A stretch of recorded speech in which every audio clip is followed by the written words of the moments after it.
up, guys? Mariah here, lead fabricator for the Party Thieves, and today we are going to learn how to inflate our double stuffed balloons. There is a trick to this that I did not know how to do when I first started my double stuffed balloons, and it was very frustrating because I could not figure out how to get them to inflate. If you take your double stuffed balloon and you put it on here and you try and inflate it, nada. You're going to get nothing. So, what you're going to want to do is, if you have the nozzles, like for your 5 inches, I recommend putting these on. You can do it without it, but it is a little bit easier with the nozzle on top.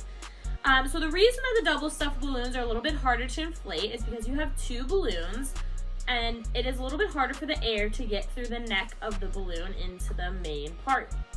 So, to help with that, you're going to make sure both ends of the balloon are on, and when you go to inflate, you're going to pull up.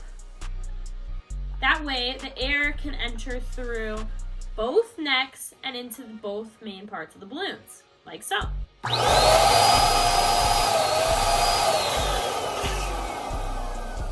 Little oval, so we're gonna go ahead and round her out. Boom. That's how you're gonna inflate all your double stuffed balloons. I'm gonna say that this is the perfect way to inflate your 10 inches or above, but for your 5 inches, you're going to have to inflate them a little differently, and we will make a video on how to do that.